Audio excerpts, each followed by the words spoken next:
Assalamualaikum warahmatullahi wabarakatuh. Ketemu lagi dengan Zamra Channel. Pada video kali ini kita akan berbagi masalah pengalaman ya. Pengalaman membuka toko bangunan dengan modal kecil. Jadi pertama saya buka toko ini toko bangunan ini dengan modal cuman 25 juta, tapi ada beberapa syarat yang harus dipenuhi untuk membuka dengan modal segitu. Karena kalau tidak syarat-syarat tidak terpenuhi itu sangat besar risikonya. Nah, jadi yang pertama syaratnya itu yaitu harus ada dulu pasar atau tempat penjualan barang kita yang sudah pasti, seperti misalnya ngisi-ngisi proyek, tapi proyek yang jelas, jangan proyek yang nggak jelas ya.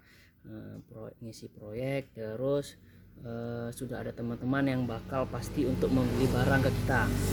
Itu yang pertama, itu harus wajib tuh. Kalau tidak, kalau hanya menunggu penjualan, menunggu orang datang, nah itu berat rasanya.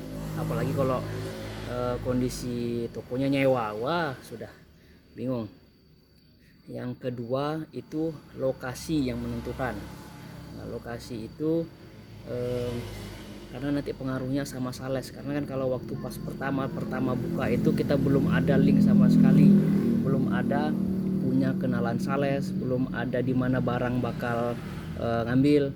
Jadi kalau misalnya posisinya strategis, waktu saya di sini itu yang terisi cuman baru pipa, semen, terus buat arak-arak kecil-kecil. Nah, jadi itu nanti secara otomatis kalau area jalan kita ini di depan ini dilewati sales pasti akan mampir ke tempat kita menawarkan barang-barangnya. Nah, dan alhamdulillah sekarang udah tinggal milih. Kalau dulu ya kita mau nggak mau satu sales, dua sales itu kita ambil barangnya, dan itu dengan with cash. Nah, jadi kalau misalnya sekarang ya kita sudah tinggal milih mana harga terbaik, mana harga yang murah, dan tahu harga penjualan. Satu lagi, yang ketiga, itu syaratnya kita harus, kalau memang di sekitar kita itu ada toko-toko bangunan yang lain, nah, di situ kita harus kayak bekerja sama toko-toko bangunan lain, supaya nanti kalau misalnya kita ada orang menanya sama kita, paling tidak mereka kan ada toko baru. Nah, jadi mereka datang ke sini untuk nanya-nanya harga gitu. Nah, jadi kalau misalnya ada yang pesan, kita bilang ada supaya bisa dapat pelanggan lah. Kita kan sedang mencari pelanggan kalau yang baru. Nah, jadi walaupun barang kita belum ada, kita banyak bisa ngambil ke toko-toko lain.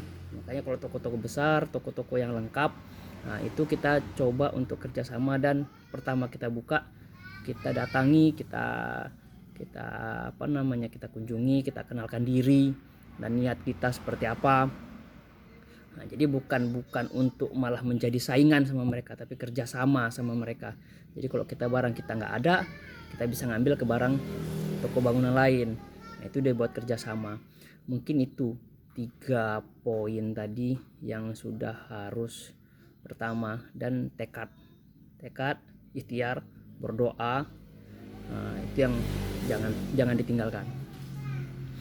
Kita bukan mengajari, tapi saya sharing berbagai pengalaman dengan 25 juta, dan alhamdulillah sekarang kalau dihitung-hitung modal toko bangunan saya ini itu sudah lebih seratusan ya. Memang masih kecil kalau dibandingkan dengan toko-toko bangunan yang lain, tapi kalau untuk memulainya kita harus berani seperti itu. Kapan lagi? Nah, dengan sekarang ya kita harus putar-putar otak terus, bagaimana caranya supaya jalan, cari relasi terus, cari pelanggan terus. Dan satu lagi, nanti kalau kita kan untuk awal buka itu tuh belum tahu harga pasaran berapa, biasanya seperti itu, karena material toko bangunan ini cukup banyak ya. Jadi banyak hal-hal yang baru, jadi kita belum tahu harga jualnya berapa. Mungkin kita bisa tanyakan sama toko-toko bangunan besar tadi, nah ini kira-kira harga pasarannya berapa. Tapi hati-hati juga, harus toko bangunan yang dipercaya, jangan nanti dia merasa tersaingi harga ke kita nanti dibilangnya harga tinggi, hati-hati. Nah, itu sudah pengalaman saya juga untuk berbagi. Mungkin cukup sekian dulu sharing knowledge saya yang saya jalani selama ini. Alhamdulillah toko saya baru jalan ini sudah 7 bulanan. Jadi terima kasih, jangan lupa like and subscribe channel kita untuk lebih berkembang lagi. Assalamualaikum warahmatullahi wabarakatuh.